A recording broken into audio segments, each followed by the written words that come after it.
Welcome, friends of the Greasy Shop Rag. Today we're going to take a look at a Husqvarna T540 top handle chainsaw. The customer complaint is that it either dies or won't run or sometimes is low on power. Now, as it turns out, I've seen this problem quite a few times with the first generation of T540s. So I got a good idea what the problem is.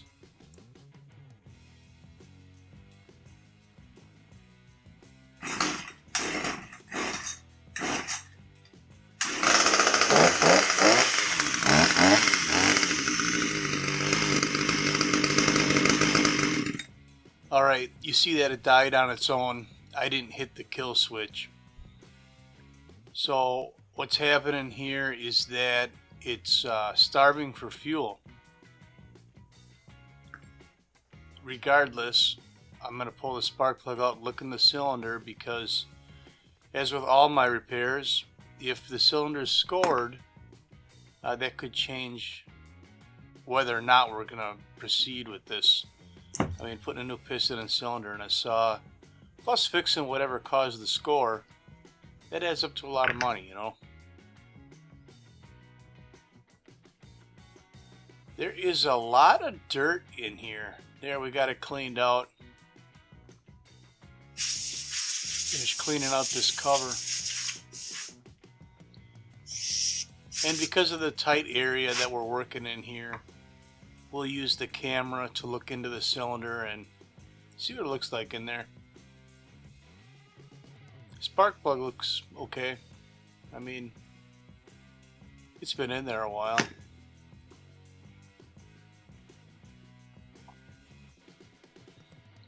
So down we go in the deep dark recesses of the T540, and everything looks pretty good in there. It's kind of hard to get the camera to spin around and see 360 degrees, but on this camera I have a side camera on it. So there's actually two lenses on there, one that faces straight in and one faces to the side, and I can turn the sine wood on, turn the camera around and look 360 around the cylinder at the walls, and it looks fine in there. We are going to replace the spark plug. You know, the guy brings it in to be repaired. He doesn't expect to be bringing it back in a couple weeks because it's got a fouled spark plug.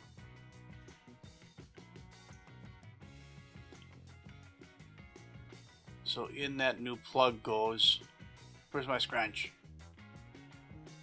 There we go. That red one used to be my favorite scrunch.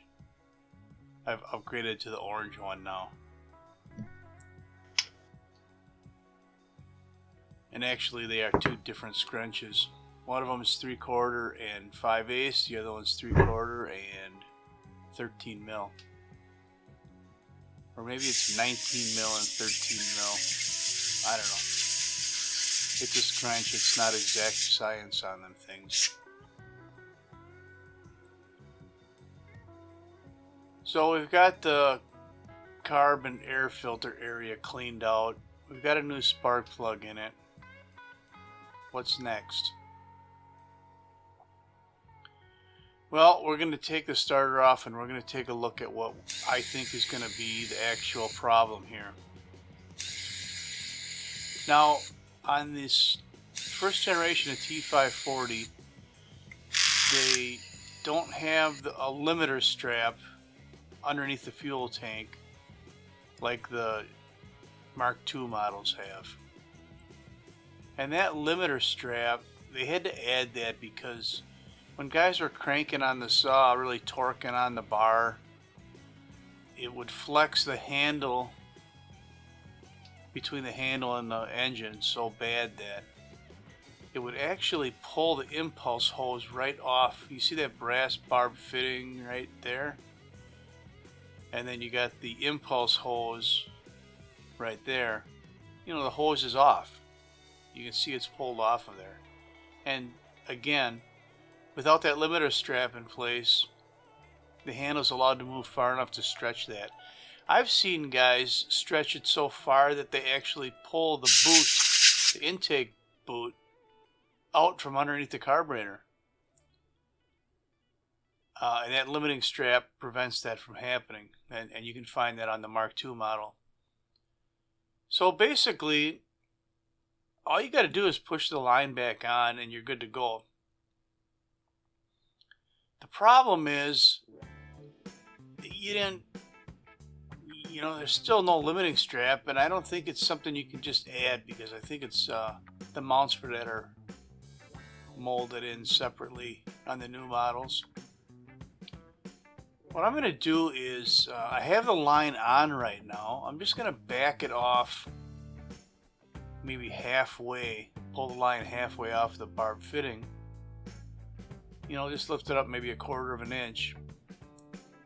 Then I'm going to take some brake clean or whatever kind of cleaner you use and spray it in there and get the oil residue off of that fitting and that rubber line. We'll blow it dry. Then we're going to take some super glue, and we don't need a lot, but we're going to put a little super glue on that fitting and then push the line back down, and that's going to help keep it from just pulling off of there. Maybe the holes will stretch a little bit rather than pull off of that fitting.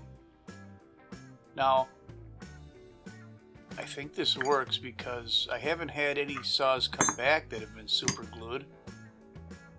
But I also told the customer why the hose came off in the first place, and maybe they're not cranking on the saw as hard. I don't know.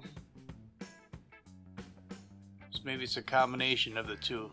A little bit of glue and a little bit of education. So if they're not coming back, I guess we're winning, right? So we're going to get the starter crank back down on here, and we'll fire this thing up, see if it's going to work. So that's all I got for you on the Husqvarna T540 impulse hose. Thanks for watching. Later.